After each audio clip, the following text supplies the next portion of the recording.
I am very excited today to review my first Sennheiser product today. This is the Momentum 4 from them. It's an ANC headphone which competes with the likes of Sony XM5 and Bose QC lineup. So how are they? Let's find out. Before I start, I just want to say that these are a loaner unit from Sennheiser and a huge thanks to them for sending these out. But all the thoughts and opinions you're about to hear are my own. Price of the Momentum 4 is $379, which is the MSRP, but they can always be found on sale, sometimes for as low as $240 new. See the lowest price in Amazon USA, although it might vary depending on the region and when you buy them. Hey guys, quick break over here. 94% of the people watching this video aren't subscribed, so I would really appreciate if you could hit that subscribe button and also like my video.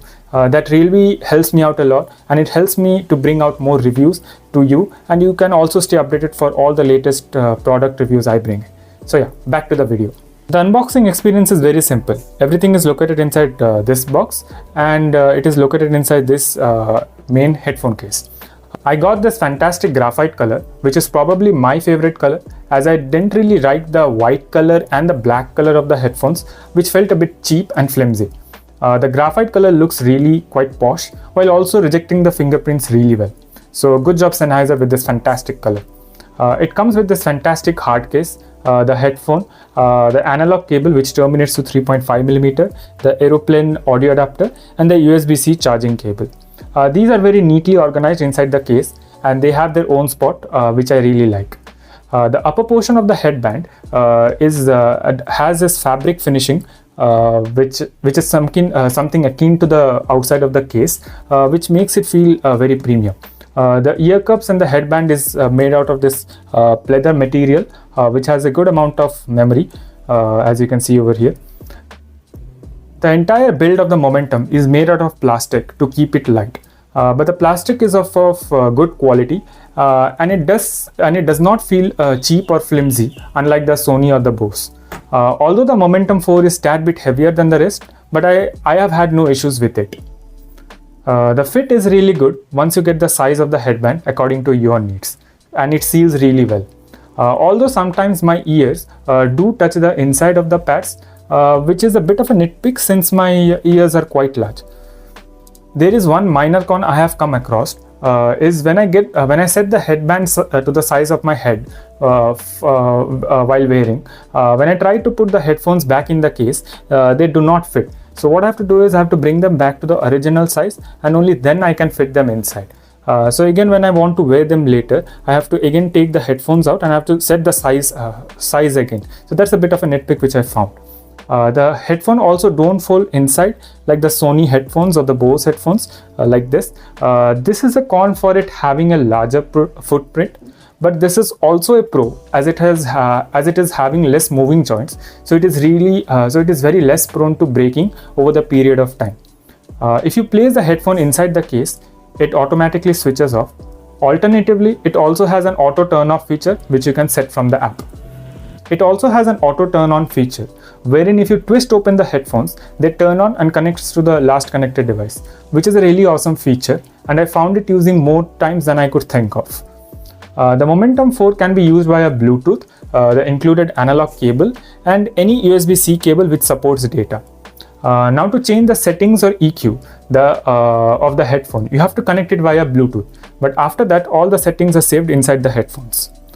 One cool thing is that they sound really good of the analog cable, and the settings you saved inside the DAC of the headphones is still applicable via the analog cable. And if your headphone has battery left, the ANC can also be used. I feel that the bass is a bit crispier and tighter, and the overall sound has a better resolution when played via wired mode. Without the battery, when played through the analog cable, they sound really bad as the DSP setting of the headphone isn't working. But this shouldn't matter more for what I'm going to say next. Well, now for the killer feature. The Momentum 4 can be used via wire via the USB-C port. Now doing so, the headphones can simultaneously transfer audio. You can use a microphone. It charges the headphone from the source device you're connected to, and also the ANC works, which is fantastic. This is a feature I absolutely love. So if my battery of the headphone was dead, I could easily use a USB-C cable and get all these features without charging it. This is my favorite thing of the Momentum 4. Also, just like the analog mode, I feel that the bass is a bit more crispier and tighter, and the overall sound has a much better resolution when played via the USB-C wired mode. The battery life of the Sennheiser is around 60 hours with ANC, which is a crazy number to achieve. And yes, in my very long testing, I got around 58 hours and some change. I played it in the AAC codec with around 30% of the volume. It also has a fast charge feature which gives you around 6 hours of playback with 10 minutes of charge. And the full charge takes about north of 1 hour. Sadly, the Momentums don't have an ANC off state. Rather, it has a complete ANC or a complete transparency, and in between you get a middle ground wherein it lets in some sound. I would have really appreciated if Sennheiser could, via an update, give me an option where I could just switch off the ANC and use it as a normal headphone. That way I could get even more battery life if I so wish to.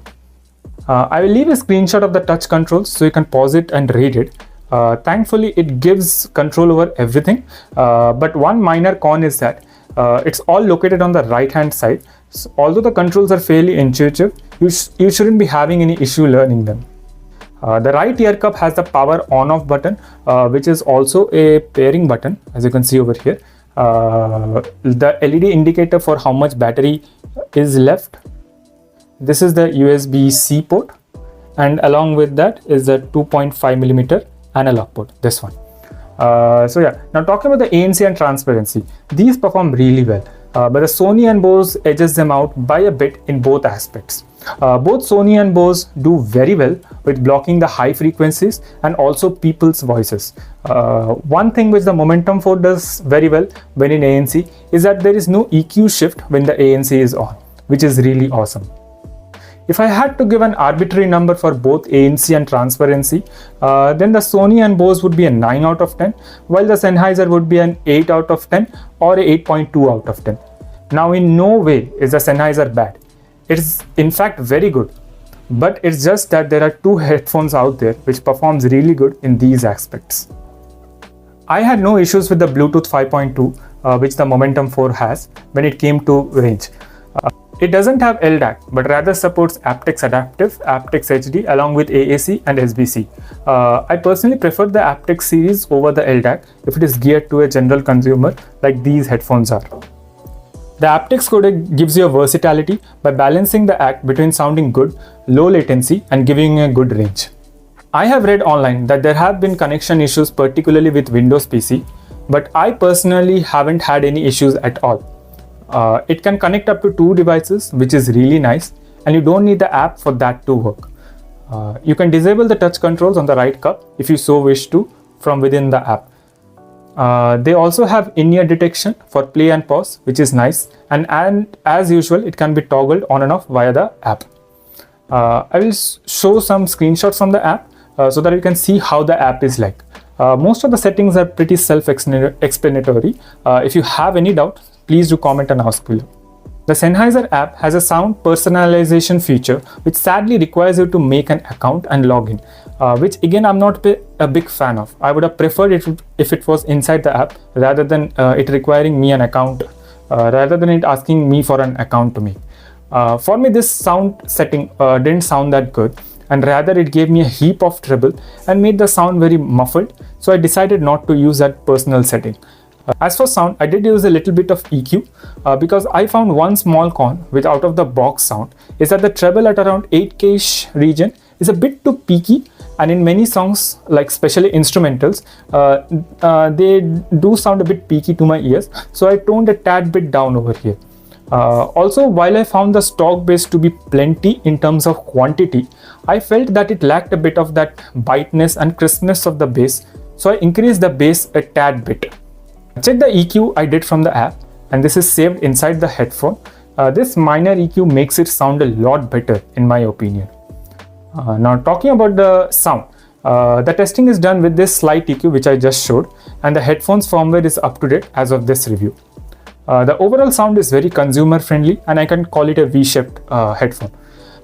With the EQ, the sub bass has very good rumble and very good texture. In songs like Hollow 16-bit remix by Bjork, it sounded exactly like I would have liked. While without the EQ, it sounded a bit lifeless, and it felt like the bass was just there and it didn't do too much. The mid bass was really good. There is a slight bleed into the mid range, which depending on the song you listen to, it might sound good. My EQ does help it a bit over here in sounding a tad bit well controlled. Without the EQ again, it sounded a bit meh, and instrument sounded very one-dimensional. But after the EQ, there was a very good instrument separation, and the tonality of the instrument sounded quite correct. My test album of the 1985 live album by Cassiopeia sounded really fun and engaging over here. Both the male vocals and female vocals are very good and surprisingly strike a very good balance. Male vocals like Chris Cornell and Bill Withers sound really good, and the richness in their voice comes across really well. While female vocals sound quite apt, for someone who is used to female vocals from Harman-tuned IEMs, they might find it a bit lacking over here. Treble 2 is very good and has a quite good extension. My test tracks performed very well over here. In some treble heavy songs, without the EQ, it can become too peaky or shrilly over here. But with the EQ, it stays relatively well controlled, and I quite like it, and it's very comfortable to me. Now coming to the soundstage, here is one thing I think the Momentum 4s lack when it comes in terms of sound, as they don't sound that wide and spacious, and it gets hard to pinpoint instruments and details specifically during a live song. For example, the 1985 Cassiopeia live album. But fret not, as this lack of soundstage is a good thing. Why? Well, because there is a significant chunk of my viewers who prefers that cramped, not so wide soundstage, and they want that in-head kind of sound. So for them, this is very good. Coming to technicalities, I would say these perform quite good and exceeded my expectations. Although when there is a lot going on in a song, it sounds a bit jumbled up and it could sound a bit messy. Now again, for the tuning and consumer this is targeting, this is a nitpick, but I still thought of mentioning it. For gaming, especially occasional FPS, these are quite okay, and as such don't cause any issues. But if you play without the EQ, the treble peak I spoke about before could be a bit too much in busy sequences. Now talking about some general minor cons, the Momentum 4s as of now don't respect the absolute volume in Android devices. I have contacted Sennheiser support so many times, but I haven't heard from them. The absolute volume is a really nice feature that helps in fine-tuning the volume, because sometimes a jump in the Sennheiser volume could be a bit too much from one volume to another. The absolute volume really helps with that. Now this could be easily fixed with an update from Sennheiser. One most serious issue which I want to address is that with Sennheiser headphone, it has some battery issues. There has been a lot of battery issues wherein after a few months of usage, they just stop working. There have been a lot of reports like this. Now for my testing period, nothing has happened, but if Sennheiser allows me to keep this headphone for a longer period of time, I'll be surely be testing the battery out and report after 6 months and then after 1 year to check how reliable the battery is and to see if there is any issues of this headphone or any other future headphones, to see how the reliability of Sennheiser's battery is. I'll be giving the mic test now via Bluetooth mode. These have a really cool feature where your own voice is fed to you, which gives you a more natural sense when talking. So have a listen to the mic. This is the mic test of the Sennheiser Momentum 4s. This is me speaking in a quiet environment in a normal voice, and a part of my voice is being fed by the headphones. So it gives me this natural feeling, which I quite like when speaking from the Momentum 4s. Overall, I think it's a really good headphone for daily usage, especially with the very good ANC and the very dynamic sound, which plays very well with genres like pop, rock, rap, hip-hop, while also being quite good with other genres along with the almost unbeatable battery life. The intuitive controls along with the simple and functional app also plays a big part for me in wholeheartedly recommending it. Now if you do get lucky and get them for sale for let's say around $240 or $250, I think so these are a fantastic set of headphones. So yeah, that's my review of the Momentum 4s. If you have any questions, please do comment below, like and subscribe, as that helps me out a lot. I hope you have a great day ahead. Bye.